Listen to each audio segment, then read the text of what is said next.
ఇద్దరు పిల్లలు పుట్టి వాళ్ళ దగ్గులు దావగాలు పండుగలు పబ్బాలు వచ్చిపోయేటోడు చుట్టం గిట్టం అన్ని చూసుకుంటున్నప్పుడు రోజు నేను నా వయసులో ఉన్నప్పుడు నా సమయానంతా వృధా చేసుకున్నా ఏదిరా నా బతుకని ఇరిగి తిరిగి చూసుకుంటే ఏమీ ఉండదు, శూన్యం తప్ప. సమయం చాలా విలువైంది. దాన్ని నువ్వు సరైన రీతిలో వినియోగించుకుంటే ప్రతి ఒక్క వ్యక్తి ఒక చరిత్ర సృష్టించగలుగుతాడు.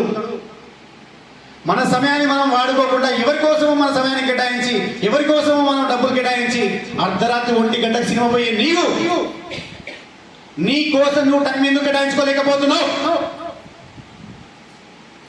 ఎన్టీఆర్ సినిమా చూస్తే, మహేష్ బాబు సినిమా చూస్తే, ప్రభాస్ సినిమా చూస్తే వాళ్ళకు పైసలు వస్తాయి, నీకేం వస్తాయి? అంత మంచి సినిమానే చూసావు, ఆ సినిమా సారాంశం ఏం నేర్చుకున్నావు? మరి దేవర సినిమాలో ఎన్టీఆర్ హీరో అయ్యిండు, మరి నువ్వెప్పుడైతావు హీరో? నీ కోరికలను చంపేసుకుని హీరో అవుతావా? నీ కళలను చంపేసుకుని హీరో అవుతావా?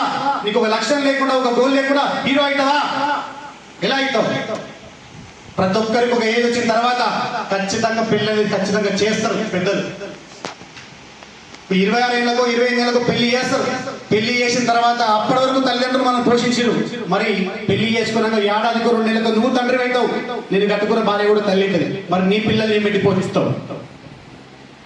నీవు ఒక్కడ బతకడమే గ్రేట్ కాదు. నేను నమ్ముకొచ్చిన నీ జీవిత భాగస్వామి నీ భార్యని, ఆమె కోరికల్ని అన్ని కనిపెట్టుకుని నెరవేర్చాలి. నీ కడుపున పుట్టినటువంటి పిల్లలు ఎవరైతే ఉన్నారో వాళ్ళు కోరిందల్లా తెచ్చివ్వాలి. రేపటి వాళ్ళ భవిష్యత్తు కోసం మంచి ఎడ్యుకేషన్ కూడా ఇప్పియాలి. మరి ఇవ్వాలంటే ఏం చేయాలి? ఈ 20,000 30,000 జీతాల మీద ఆధారపడి జీవితాన్ని పరంగా పెట్టి జీవితాన్ని కోల్పోకండి. జీతాల కోసం జీవితాన్ని పరంగా పెట్టి చేస్తే నీ జీవితం నీకు ఉండనట్టే లెక్క. ఇక్కడ మేము ఈ హాల్ అనేది 30,000 రూపీస్